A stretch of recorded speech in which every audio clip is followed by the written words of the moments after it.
নমস্কাৰ সকলোকে স্বাগতম জনাইছো আসাম কেৰিয়াৰ পইণ্ট ইউটিউব চেনেলটোলৈ তো বন্ধুসকল আজিৰ এই ভিডিঅ'টোত আমি আপোনালোকৰ আগন্তুক অহা 13 জুলাই তাৰিখে অনুষ্ঠিত হ'ব লগা ডিএলএড পিটি এক্সামৰ বাবে সহায়ক হোৱাকৈ ৰিজনিংৰ আন এটা নতুন ক্লাছ লৈছো তো ইয়াৰ আগতে আমি ৰিজনিং মেথছ জিকে সোশ্যাল ষ্টাডিজ বা ইংলিশ গ্ৰামাৰৰ সেপাৰেট ভিডিঅ'বিলাক আপলোড কৰিছো যদি আপোনালোকে আগৰ ভিডিঅ'বোৰ চোৱা নাই তেনেহলে ডেসক্ৰিপচনত দিয়া লিংকৰ পৰা সেই ভিডিঅ'বোৰ চাই ল'ব পাৰিব আৰু ইয়াতে আপোনালোক আৰু এটা কথা জনাও যেহেতু আপোনালোকৰ এক্সামটো 13 জুলাই তাৰিখে অনুষ্ঠিত হ'ব সো এতিয়া মাত্ৰ আপোনালোকৰ মাজত এক মাহ সময় আছে এই এক মাহত আপোনালোকে গোটেই সিলেবাসটো ভালদৰে কভাৰ কৰি লওক ঠিক আছে গোটেই সিলেবাসটো আপোনালোকে ভালদৰে প্ৰিপাৰেচন কৰি লওক কাৰণ গোটেই সিলেবাসৰ পৰা আপোনালোকৰ কোৱেশ্চন আহিব আৰু সিলেবাসটো বহুত ডাঙৰ হয় যেহেতু আৰু যদি আপোনালোকৰ সিলেবাস মতে ইম্পৰ্টেন্ট পিডিএফ বিলাক লাগে ডিএলএডৰ সম্পূৰ্ণ সিলেবাসৰ ইম্পৰ্টেন্ট পিডিএফ খিনি লাগে তেতিয়া হলে আমাক এই নম্বৰটোত WhatsAppত মেছেজ কৰিব 8133840965 এই নম্বৰটোত আমাক WhatsAppত মেছেজ কৰি জনাই দিব যে ডিএলএডৰ সম্পূৰ্ণ পিডিএফ খিনি লাগে তো কেৱল 99ত আমি আপোনালোকক গোটেইখিনি পিডিএফ দি দিম ঠিক আছে এটো আমি 199 ৰাখিছিলো সো এতিয়া কমাই দিছো কেৱল 99ত আপোনালোকে পাই যাবগে তো এতিয়া আপোনালোকে এই নম্বৰটোত WhatsAppত মেছেজ কৰি ইম্পৰ্টেন্ট নোটছ খিনি লৈ ল'ব সো এতিয়া আমি কোৱেশ্চন খিনি চাও প্ৰথম কোৱেশ্চনটো কি দিছে যদি জানুৱাৰীৰ 1 তাৰিখে শুক্ৰবাৰ হয় লিপ ইয়েৰত মাৰ্চ মাহৰ প্ৰথম দিনাখনি কিবাৰ হ'ব if January 1st is a Friday what time is the first day of March in a leap year so এনেকুৱা ধৰণৰ কোৱেশ্চন কিন্তু আপোনালোকৰ পৰীক্ষাত আহে আৰু এই কোৱেশ্চনটো বহুতে ভুল কৰি থৈ আহে কাৰণ নিয়মটো নাজানে সো এতিয়া কেনেকৈ কৰিব প্ৰথমতে ভালকে চাই লওক তো সব কি কৈছে যদি জানুৱাৰীৰ 1 তাৰিখে শুক্ৰবাৰ হয় মানে জানুৱাৰীৰ 1 তাৰিখে শুক্ৰবাৰ হয় তেতিয়া লিপ ইয়েৰৰ মাৰ্চ মাহৰ প্ৰথম দিনাখনি কি হ'ব এটা লিপ ইয়াৰ বুলি কলে বুজি পাই সকলোৱে চাগে যে লিপ ইয়াৰ কি হয় যেটো আমাৰ ফেব্ৰুৱাৰী মাহ থাকে এই ফেব্ৰুৱাৰী মাহত আমি জানো হতে 28 দিন থাকে হয়নে কিন্তু লিপ ইয়াৰ যদি হয় তেতিয়া সেই ফেব্ৰুৱাৰী মাহটোত কিমান দিন থাকিব 29 দিন থাকিব হয়নে লিপ ইয়াৰ হলে সেই ফেব্ৰুৱাৰী মাহটোত কিমান দিন থাকিব 29 দিন থাকিব সো এইটোৱে কথা বেলেগ একো কথা নাই সো লিপ ইয়াৰ মানে ইয়াতে আমি ফেব্ৰুৱাৰী মাহটোত 29 দিন ধৰিম এতিয়া প্ৰথম কথা হল 1 জানুৱাৰী তাৰিখৰ পৰা 1 মাৰ্চৰ দিনাখনি প্ৰথম মাৰ্চ বুলে যদি যেহেতু কৈছে তো 1 জানুৱাৰীৰ পৰা 1 মাৰ্চ মাহলৈ মুঠ দিন কিমানটা আছে এটা আমি যদি চাও ঠিক আছে 1 জানুৱাৰীৰ পৰা 1 মাৰ্চলৈকে কিমান দিন থাকে কি কৈছো চাওক 1 জানুৱাৰীৰ পৰা 1 মাৰ্চলৈকে কিমান দিন থাকে সো এটো আমি যদি চাও জানুৱাৰী মাহটোত কিমান দিন থাকে টোটাল জানুৱাৰী মাহটোত 31 দিন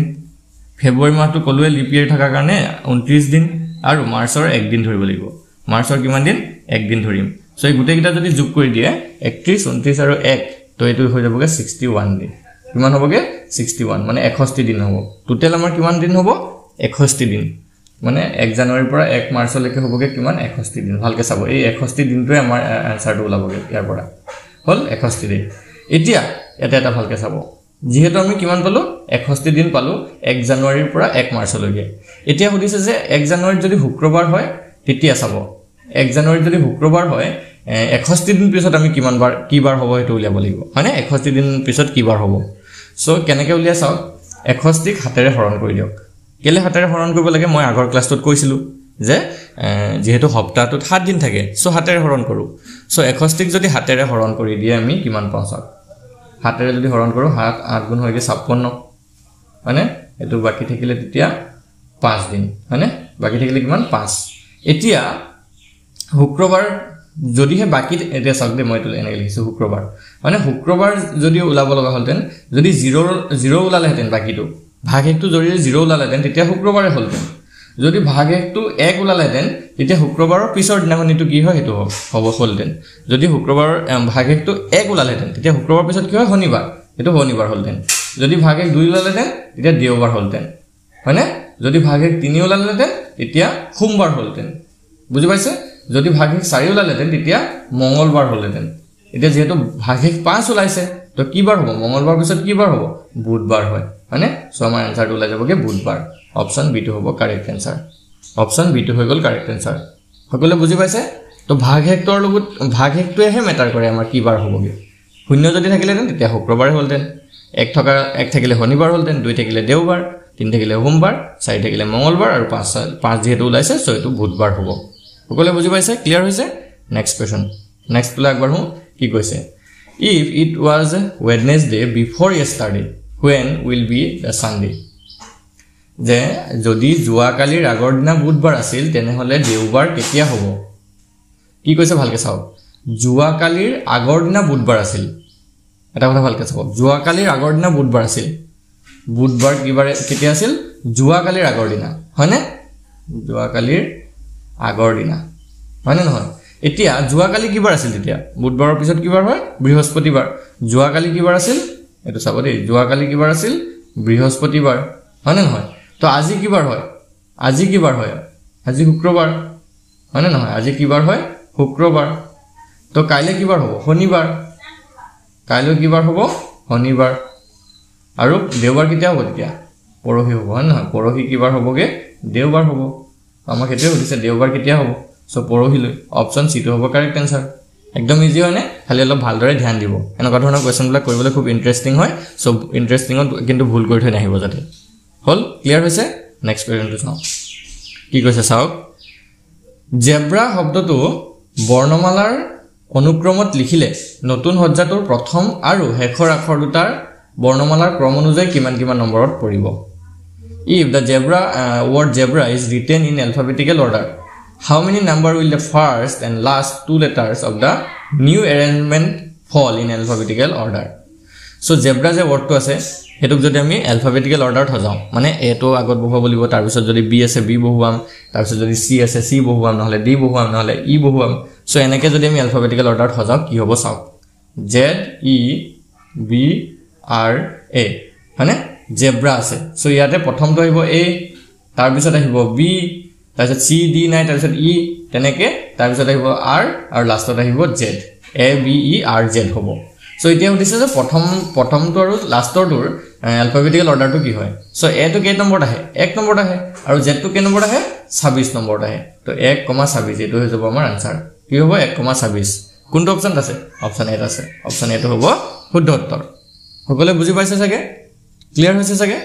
সো এতিয়া নেক্সট কোৱেশ্চনটো আমি আগবাঢ়িব পাৰো কি কৈছে চাওক যদি ৰেশনেলাইজেশন শব্দটো বৰ্ণমালাৰ ক্ৰম অনুযায়ী সজোৱা হয় তেন্তে কোনটো আখৰ প্ৰথম আখৰটোতকৈ আটাইতকৈ দূৰত থাকিব if the word rationalization is arranged in alphabetical order which letter will be the farthest from the first letter ঠিক আছে farthest from the last letter first letter so এই rationalization যদি আমি alphabetical order সজাও কেনেকৈ হ'ব চাওক ইয়েছে গুটে ওয়ার্ডটো মই লিখি নলও বহুত দীঘলীয়া ওয়ার্ড তো প্ৰথম কি আহিব চাওক a আছে দুটা so a দুটা আমি লিখি ললো হলনে তাৰ পিছতে কি আছে b নাই c নাই d নাই e নাই তেনেকে কৰি যদি চাবল যাও i আছে তিনটা i লিখি ললো মানে এটা i এটো এটা তিনটা i আছে তাৰ পিছত চাওক তাৰ পিছত যদি আমি চাও i গিটাৰ পিছত আহিব n দুটা n আছে তো দুটা n লিখি ললো এটো এটা n এটো এটা দুটা n লিখি ললো তাৰ পিছত দুটা o আছে মানে তাৰ পিছত r আছে s আছে আৰু লাষ্টত t হ'বগে t দুটা আছে এতিয়া এটা কথা ভালকে চাব মানে টি দুটা আছে এতিয়া এটা চাওক আমাক সুধিছে যে ক্ৰম অনুযায়ী যদি সজোৱা হয় তেন্তে প্ৰথম আখৰটোতকৈ আটাইতকৈ দূৰত কি থাকিব প্ৰথম আখৰটো আছিল a আৰু আটাইতকৈ দূৰত আছে কি t আছে কি সেইটোৱে সুধিছে আটাইতকৈ দূৰত কি থাকিব সো t থাকিব আমাৰ অপচন d টো হ'ব ইয়াতে কাৰেক্ট আনসাৰ অপচন d টো হৈ গল কাৰেক্ট আনসাৰ বুজি পাইছে সকলোৱে ক্লিয়াৰ হৈছে খেলিমেলি লগা নাই চাগে সো এতিয়া আগবাঢ়ো নেক্সট কোৱেশ্চন তো কি কৈছে চাওক নেক্সট কোৱেশ্চনটো accommodation মানে accommodation শব্দটোৰ পৰা তলৰ কোনটো শব্দ গঠন কৰিব নোৱাৰি which of the following word cannot be formed from the word accommodation কোনটো শব্দ গঠন কৰিব নোৱাৰি accommodation টোৰ পৰা so accommodation ত কি আছে এটা অলপ ভালদৰে চাব a double c o m o d a t i o n মানে এটো accommodation এটা যদি ভালদৰে লক্ষ্য কৰে ঠিক আছে ভালদৰে যদি এটা লক্ষ্য কৰে কমন বনিব কমন শব্দটো বনিব c আছে o আছে m আছে m o আছে n আছে মানে কমনটো বনিলে commit c o m m i t কমিটো বনিব command c o n n a n d এটো বনিব কিন্তু কমন শব্দটো ইয়াৰ পৰা নবনে কেলে নবনে চাওক কেলে নবনে এই ই টো থকাৰ কাৰণে মানে ই থকাৰ কাৰণে কমনটো নবনে কাৰণ চাওকচোন accommodation-ত ক'বাত ই আছে নেকি accommodation গুটে ওয়াৰ্ডটোত ক'বাত ই আছে নে নাই সো ইয়াতে আমাৰ অপচন d টো হ'ব সেই কাৰণে শুদ্ধ উত্তৰ সকলোৰে ক্লিয়াৰ হৈছে চাগে ক্লিয়াৰ হৈছে সকলোৰে সো আগবাঢ়িব পাৰো আমি নেক্সট কোৱেশ্চনটোলে নেক্সট কোৱেশ্চনটো চাওক কি দিছে এগ্ৰিকালচাৰ মানে এগ্ৰিকালচাৰ শব্দটোৰ শব্দটোৰে তলৰ কোনটো শব্দ গঠন কৰিব নোৱাৰি সেম কোৱেশ্চন হয় আগৰটোৰ দৰে যদি এটো আপোনালোকে কৰিব পাৰে কোনোবাই তেনেহলে ভিডিওটো পোষ্ট কৰি ইয়াৰ আনসাৰটো কমেন্টত জনাবচোন ভাল লাগিব আমাৰ যদি আপোনালোকে কোনোবাই কৰিব পাৰে ঠিক আছে ইয়াৰ আনসাৰটো কমেন্টত জনাব এতিয়া আমি কৰি দিছো চাওক এগ্ৰিকালচাৰ শব্দটোৰে কোনটো শব্দ গঠন কৰিব নোৱাৰি which of the following with the word agriculture cannot form so ইয়াতে যদি ভালদৰে যদি আপোনালোকে চাই প্ৰথমটোতে ওলাই আছে ক্লাইমেট টো বনাব নোৱাৰে কেলে বনাব নোৱাৰে চাওক এম থকাৰ কাৰণে হয়নে এম টো কবা দেখিছে এগ্ৰিকালচাৰ নাই সো এটো অপচন এটোই কাৰেক্ট আনসাৰ হৈ গল বাকি কিটা চাবই না লাগে বুজি পাইছে তো নেক্সট তো চাওক কি কৈছে অভিধান অনুসৰি হজাব কৈছে অভিধান অনুসৰি তলৰ শব্দবোৰৰ ক্ৰম হজোৱা এতিয়া ডিকশনাৰী কোৱেশ্চনটো আপোনালোকৰ আহিবই শিওৰ ডিকশনাৰী কোৱেশ্চনটো ইম্পৰ্টেন্টও হয় আৰু ডিকশনাৰী কোৱেশ্চনটো ভুলও কৰি থৈ আহে বহুতে সো কেনেকে ডিকশনাৰী কোৱেশ্চন বিলাক কৰিব হেতু চাব ডিকশনাৰী চাবলৈ এনেকুৱা বহুতো কেন্ডিডেট আছে যে ডিকশনাৰীখনো চাব নাজানে আজিলৈকে তো এনেকুৱা ধৰণৰ ডিকশনাৰী কোৱেশ্চন বিলাক হেকাৰণে ইম্পৰ্টেন্ট হয় আৰু ভালকে চাওক কেনেকে কৰিব arrange the following word in order according to the dictionary so ইয়াতে আমাক চাৰিটা word দিছে aqueous aquarium aqualine আৰু aquatic এই চাৰিটা wordৰ কোনটো প্ৰথমতে আহিব কোনটো সেকেন্ডত আহিব কোনটো থাৰ্ডত আহিব কোনটো ফৰ্থত আহিব ডিকশনাৰী মতে যদি চাও সো এটো কেনেকে উলিয়াব চাও প্ৰথম গুটেই কিটাত a q u আছে সো এটো আমি নাচাও এৰি দিম গুটেই কিটাত যেহেতু a q u আছে সো এটো এৰি দিলো তাৰ পিছৰ পৰা আমি চাই যাম তাৰ পিছত প্ৰথম wordটোতে আছে চাওক ই আছে হয়নে তাৰ নেক্সট wordটোত a আছে তাৰ পিছৰটোত i আছে তাৰ পিছৰটোত a আছে এতিয়া ডিকশনাৰীত কোনটো প্ৰথমত আহে ই আহে a আহে i আহে নে a আহে সো আমি জানো a টো আগত আহিব মানে এই দুটাৰ ভিতৰত 2 আৰু 4 ৰ ভিতৰত প্ৰথমতে কোনোবা এটা আহিব কোনটো আহিব এতিয়ালৈকে ওলোৱা নাই হেতু পিছত আহিব তাৰ পিছত ই আৰু i গিটা চাওকচোন তো ই টো পিছত আহে a ৰ পিছত ই আহে সো এটো আমি গম পাইলো এটো 3 নম্বৰত আহিব আৰু i টো 4 নম্বৰত এটো লাষ্টত আহিব এটো 3 4 লিখি থৈছো বুজি পাইছে এতিয়া একুৱেৰিয়াম আৰু একুৱেটিকৰ ভিতৰত যদি আমি চাও এৰ পিছত কি আছে একুৱেৰিয়ামত এৰ পিছত ইয়াত আছে r আৰু ইয়াত আছে t হয়নে ইয়াত আছে r আৰু ইয়াত আছে t এতিয়া r আগত আহে নে t আগত আহে হেতু চালে হৈ গল তো আমি যদি অ্যালফাবেটিক্যালি চাবলে যাও r টো আগত আহে হয়নে r টো আগত আহিব সো এটো 1 নম্বৰত এটো প্ৰথমতে ফাৰ্ষ্টত এটো আহিব ডিকশনাৰীত যদি চাবলে যাও 2 তাৰ পিছতে এই একুৱেটিক টো সেকেন্ডত আহিব 4 2 4 তাৰ পিছতে গিটাটো লিখা আছিল এইটো aqueous টো থাৰ্ডত আহিব এটো থাৰ্ড এনেকৈ লিখিলো থাৰ্ড এটো ফোৰ্থ সো এটো 1 টো আহিব আৰু তাৰ পিছত লাষ্টত 3 টো আহিব 2 4 1 3 2 4 1 3 কোনটো অপচন আছে চাওক কোনটো অপচন আছে 2 4 1 3 অপচন সি আছে অপচন সি টো হ'ব আমাৰ ইয়াত শুদ্ধ উত্তৰ সো বুজি পাইছে চাগে সকলোৱে বুজি পালে আপোনালোকে কমেন্টত ইয়েস এটা লিখিব তেতিয়া আমি নেক্সট কোৱেশ্চনটো চাও নেক্সট কোৱেশ্চনটো কি দিছে তলৰ কোনটো অভিধানৰ শেষত পোৱা যাব which of the following can be found at the end of a dictionary তো ডিকশনাৰীটোৰ কোনটো শেষত পোৱা যাবগে তো এটো যদি আমি ভালদৰে লক্ষ্য কৰো কোনটো হ'ব তে ভালকে চাব কোনটো হয় সো এতিয়া ইয়াতে চাওক গুটেইটাতে FLU আছে FLU তো এটো আমি নাচাও তাৰ পিছৰ পৰা চাম তাৰ পিছত ইয়াত আছে R ইয়াত আছে F ইয়াত আছে E আৰু ইয়াত আছে O এতিয়া ইয়াত অৰ্ডাৰত হজাব কোৱা নাই জাস্ট সুধিছে কোনটো লাষ্টত আহিব তো R F E আৰু O এগিটাৰ ভিতৰত সাকচন ডিকশনাৰী সবতকে লাষ্টত কোনটো আহিব বা অ্যালফাবেটিক্যাল অৰ্ডাৰত চাবলৈ কোনটো লাষ্টত আহিব আমি দেখি আছো R টো আহিব হয় না লাষ্টত সো আমাৰ ইয়াতে অপচন এটো হ'ব কাৰেক্ট আনসাৰ হলনে বুজি পাইছে এতিয়া এটো হেখত নাহি পিনে কেতিয়াবা ডিকশনাৰী প্ৰথমত কোনটো আহিব হেতু সুধি দিয়ে সো প্ৰথমত কোনটো আহিব যদি সুধি দিয়ে তো ইয়াৰ ভিতৰতে এই C টো হলদেন কাৰণ E টো আগত আহে ডিকশনাৰীত মানে ABCD যদি চাবলৈ যাও পঢ়ি পিনে তে E টো আগত আহে তাৰ পিছত F তাৰ পিছত G তেনেকৈ আহিব সো এটো বুজি পাইছে সকলোৱে ক্লিয়াৰ হৈছে চাগে তো আজি ভিডিওত আমি এইকেইটা কোৱেশ্চন আলোচনা কৰিলো যদি আপোনালোকৰ ভিডিওটো ভাল লাগিলে ভিডিওটো এটা লাইক কৰি দিব আৰু চেনেলটো সাবস্ক্ৰাইব কৰি লব কাৰণ ডিএলএটৰ সম্পূৰ্ণ প্ৰিপাৰেচন আমি আপোনালোকক ইয়াতে কৰাই দিম আৰু যদি হে সিলেবাস মতে আপোনালোকৰ ইম্পৰ্টেন্ট PDF নোটছ কিনে লাগে তেতিয়া হলে এই নম্বৰটোত WhatsApp কৰি লৈ লব পাৰিব